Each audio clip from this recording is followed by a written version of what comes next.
Faslun. Furudul ghusli ithnani. An-niyatu wa ta'mimul badani bil ma'. Faslun, fasal. Furudul ghusli, fardunya mandi, ithnani ada dua. An-niyatu yang pertama adalah niat, wa ta'mimul badani bil ma'i yang kedua adalah meratakan air ke sekujur badan. Jadi yang di sini adalah musannif berbicara tentang rukun atau fardu, hal yang wajib dilakukan ketika mandi. Yang pertama adalah niat. Ini selain bagi mayit ya, kalau bagi mayit niatnya itu sunnah, tidak wajib.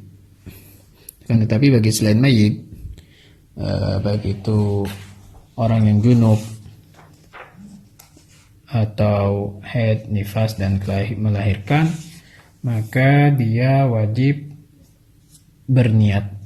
Niatnya itu kapan? Sama seperti wudhu, yaitu ketika awal membasuh badan, ketika awal mengguyurkan air ke badan. Niatnya bagaimana? Niatnya ada beberapa niat di sini. Ketika dia berniat, saya niat mandi wajib, itu sudah cukup. Atau saya niat mandi untuk mengangkat hadas besar, itu juga sudah cukup. Atau dikhususkan lagi, saya niat mengangkat hadasnya junub, saya niat mengangkat hadasnya haid, saya niat mengangkat hadasnya nifas, itu cukup. Akan tetapi kalau sekedar niat, saya niat mandi, itu tidak boleh. Kenapa? Karena mandi sendiri pada dasarnya bukan ibadah, karena ada yang mandi untuk membersihkan badan, ada yang mandi untuk mendinginkan diri, dan ada juga mandi sunnah. Jadi niatnya di sini harus lebih spesifik lagi. Beda halnya dengan wudhu. Wudhu tidak ada kecuali ibadah. Kemudian barang siapa yang mempunyai lebih dari satu hadas mandi, seperti dia itu haid dan juga junub, contohnya ketika haid dia tidur kemudian keluar mani, mimpi kemudian keluar mani, maka dia itu mempunyai dua hadas sekaligus, cukup satu niat untuk mengangkat hadas, maka itu sudah cukup satu kali mandi. Dan dengan catatan haidnya sudah terhenti ya.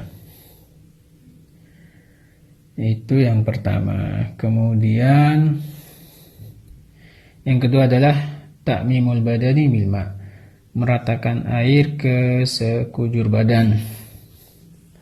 Nah, ini perlu diperhatikan. Jadi di kepala, rambutnya yang gimbal ini agak sedikit bermasalah. Jadi yang rambutnya dikepang itu baiknya dilepaskan kepangannya biar airnya menyentuh ke semua rambutnya, begitu juga ke kulit kepalanya. Kemudian juga yang perlu diperhatikan dalam meratakan air ke sekujur badan adalah bagian-bagian yang terlipat atau bagian-bagian seperti di ketiak, di selangkangan, di belakang dan lain sebagainya, atau di sela-sela antara tangan. Ini perlu diperhatikan karena di sini disyaratkan air harus menyentuh semua permukaan luar badan dan rambut, baik di kulit maupun rambut. Kemudian begitu juga yang perlu dibasuh itu adalah kulfatul aqlaf. Mohon maaf, ini biasanya yang bagian yang dipotong ketika khitan, itu aslinya wajib dibasuh bagian dalamnya itu. Yang jadi masalah ketika ada mayit tapi dia belum dikhitan. Lantas bagaimana ketika dia dimandikan? Sedangkan dia tidak bisa disolati kecuali sudah dimandikan.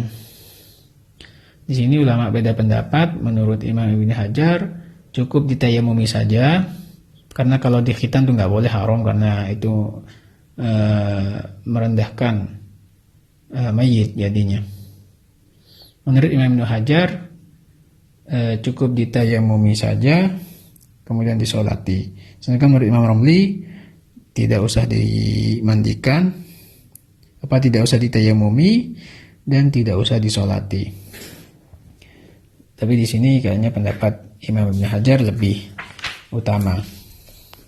Biar sebelum dimakamkan sudah disolati. Adapun sunnah-sunnahnya mandi, di sini ada kurang lebih hampir sama dengan wudhu, mulai dari menghadap kiblat, membaca bismillah, kemudian kumur-kumur, membasuh hidung, membasuh kedua tangan juga sebelum berniat tadi, ketika awal diniat itu. Kemudian